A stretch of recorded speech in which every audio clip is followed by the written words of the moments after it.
Good afternoon, everyone. Again, my name is Brad Walter, and today we're going to be discussing some of that forward thinking that comes along with flying, and try to think of what could go wrong so that we can try to prevent accidents in the future in our aviation careers.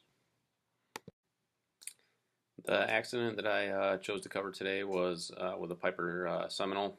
I just got done doing my multi-engine training, so I figured, and I did my multi-engine training in a Piper Seminole, so I figured I would look something up that related to recent training that I had just done.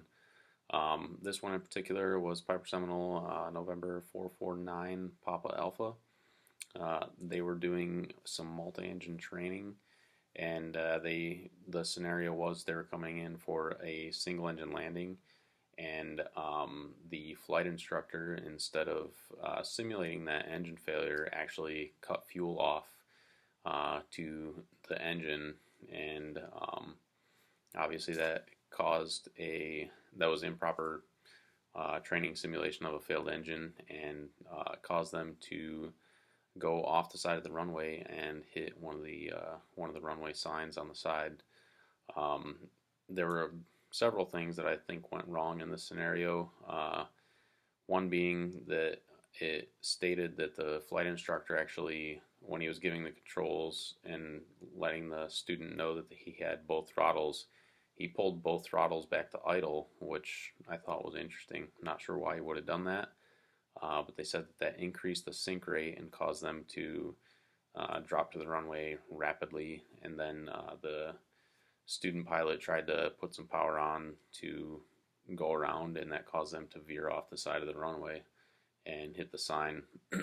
Obviously, because they were below their VMC speed, so they didn't have adequate air force over the flight controls to control that with only one engine operating, since the flight instructor cut fuel off to that operating engine. The weather conditions for that day were beautiful. There was a direct crosswind that was adverse to the engine that the instructor cut off, but it was only 5 knots, so nothing super critical for this flight scenario. So to relate to this flight scenario, how do we avoid stuff like what happened in the scenario? Just using improper procedures and cutting off fuel to an engine when you're approaching the runway. One thing that my flight school does is they have a standardization manual that establishes rules and regulations that are above and beyond what the FAA regulates for the flight school.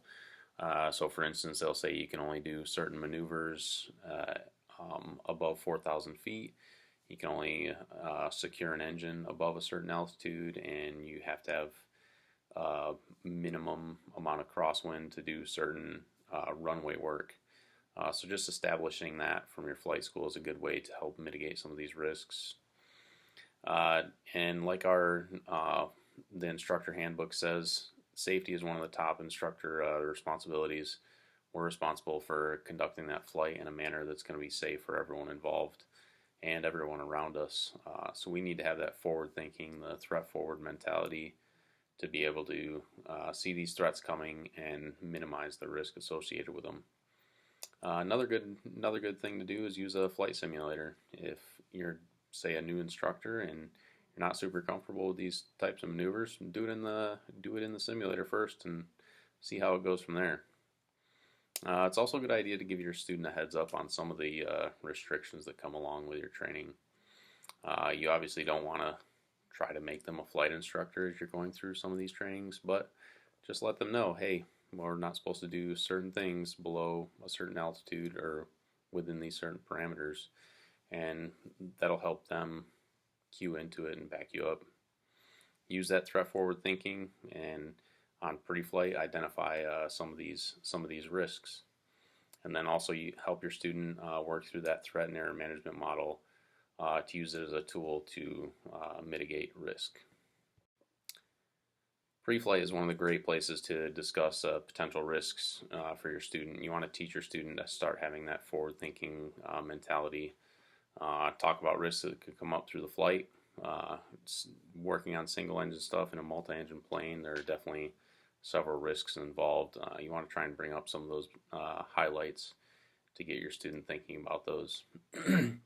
Like I said before, talk to them about some of the restrictions that either the FAA or your flight school has, and show them the risk assessment matrix. Show them that, like, the more likely that it is to happen makes it a higher risk, and just what is acceptable and what's not acceptable. If there's risks that you're not willing to accept, then maybe you shouldn't go fly that day. Aviation and flight instructing in general is full of high-risk activities. We just need to have that forward-thinking mentality to try and see those risks coming and figure out what we can do to mitigate them or minimize the potential for them happening. And train the students to have that mentality too, so that they're ready for it.